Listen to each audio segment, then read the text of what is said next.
Amid a shaky and fragile Easter Day truce, the Kremlin has now clearly stated that Russia will not extend a truce with Ukraine unless Ukrainian President Volodymyr Zelenskyy accepts their terms. Kremlin spokesperson Dmitry Peskov said that sustainable peace could be achieved only if Volodymyr Zelenskyy accepted those well-known solutions. Both sides had earlier agreed to observe the ceasefire, which Russian President Vladimir Putin ordered on Thursday. Trading barbs on one another, Russia's defense ministry accused Kiev of nearly 2,000 breaches. Governors of two Russian border regions said Ukrainian drones had attacked targets in the Kursk and Belgorod regions, injuring 5 people.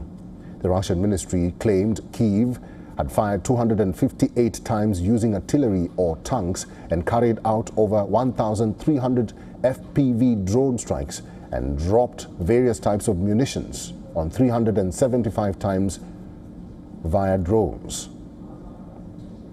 Meanwhile, Ukraine's military said Russian forces breached the 32-hour truce hundreds of times. It reported nearly 470 violations, including assaults, shelling and drone strikes.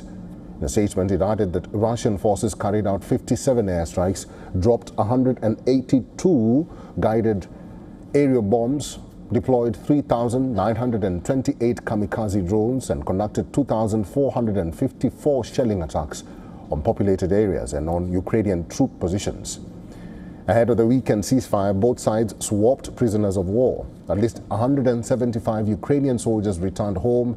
Zelenskyy said he and his army chief had discussed swapping troops under the ceasefire, further adding that the Easter ceasefire should continue beyond the holiday.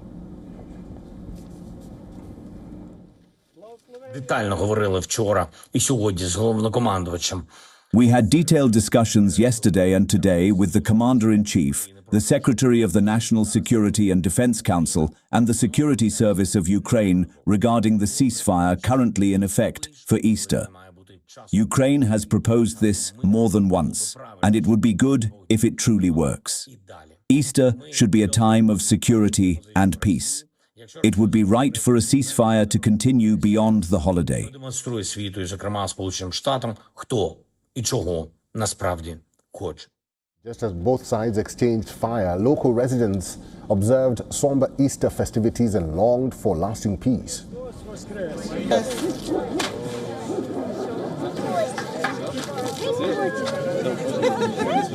Христос воскрес!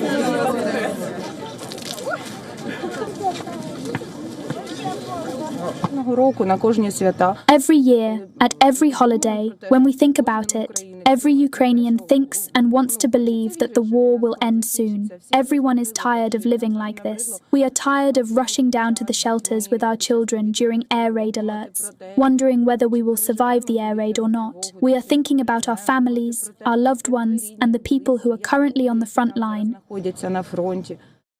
So far, we've been able to hold a service to bless the Easter cakes, baskets and all the food, as the guys have also been fasting. And for now, the ceasefire is giving us this chance to feel the spirit of the holiday, even if just a little, even if only a tiny bit. But there's no real sense of celebration at the moment. In Russia, traditional church ceremonies marked the Holy Saturday. People took traditional cakes and eggs to church for mass blessing rituals. Hundreds of Russians attended Easter Mass led by Patriarch Kirill at Russia's main Christ the Savior Cathedral in central Moscow.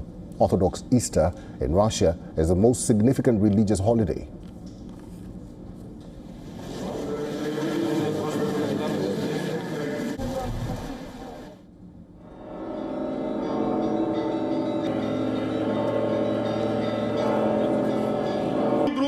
Живот наш Христу Богу предадим.